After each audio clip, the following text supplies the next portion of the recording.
Ngayong araw mga kapamilya, samahan nyo kami ni Mother sa pagsasaboy nitong mga nabili nating ulo ng dilis. Medyo maulan nga dito sa atin ngayon kaya medyo madulas itong pilapil natin. Meron ngang dumating na Jaco na puro ulo nga ng mga dilis, isang banyera nga ito mga kapamilya. Habang may ginagawa pa nga sila papa, si Mother na nga nagsaboy dito sa fish pan at sinamahan ko na nga siya. Puro ulo pala ito ng dilis guys at medyo may amoy na din. Hindi nga maganda ang panahon natin ngayon kasi nga panay ulan dito sa atin. Ilang araw na nga. Kaya nga habang pasakay si Mother ay muntik pa nga siyang madulas. Kaya nga sinabihan ko siyang mag-ingat dahil baka nga siya ay madulas. Itong mga ulo ng dilis pala guys ay nabibili namin ng 250 per isang banyera. Bibili nga nito sila papa para pagkain ng mga alimango. Meron nga tayong mga pinapalaki na alimango dito kaya kailangan talaga silang pakainin para hindi sila pumunta sa gilid o lumabas ng pilapil natin. Pag gutom kasi yung mga alimango ay pumupunta sila sa gilid ng fish pan at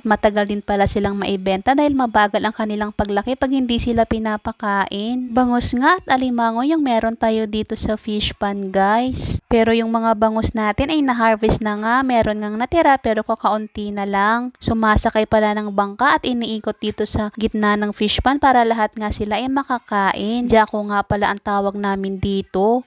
Ito nga kasi yung mga istang hindi na nga pwedeng ibenta sa palengke dahil hindi na nga ito mabibili. Mga ulo lang pala ito guys ng dilis dahil tinatanggal daw ito dahil nga sa katawan lang ay binibilad at ginagawang dried dilis. Yung boneless na dried dilis guys na medyo mahal nga din kung ibenta at ini-import pa nga yung ganong klaseng dried fish guys. Hindi ko lang alam sa inyo kung may idea kayo sa sinasabi kong dried fish na boneless na dilis. At habang nagsasaboy pa nga tayo ay mabilis ang shoutout muna tayo sa ating mga solid na supporters at sharers na din. Shoutout po pala kay Tuto Orot na miss niya na daw ang buhay probinsya dahil may fish pan din sila dati. At shoutout din po kay Grace Barbashan Besmanos na lagi pong nag-share ng aming mga videos. At big shoutout din po sa aming mabait at masipag na barangay captain na si Honorable Floyd A. D. Jose. At big shoutout din po sa aking ninang na napaka-supportive na ninang at kumari ni Mother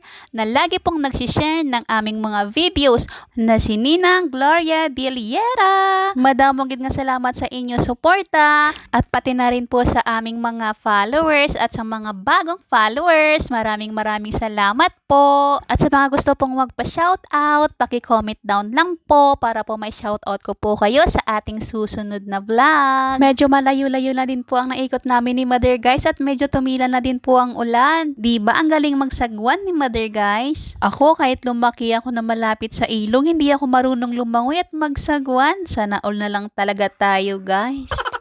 At nung pabalik na pala kami dahil paubos na yung mga Jaco ay medyo maalon na. Kaya medyo nahirapan si Mother sa pagsasagwan. Sabi niya nga sa akin, ganyan daw talaga yung mahirap sa pagbabangka. Yung pasalubong yung bangka sa alon. At buti na lang guys, nang patapos na nga kami ay medyo tumila na yung ulan. At bumalik na nga kami dito kung saan nga kami sumakay. Kaya hanggang dito na lang po muna tayo guys. Maraming salamat sa panonood. Please follow and share. God bless. Bye!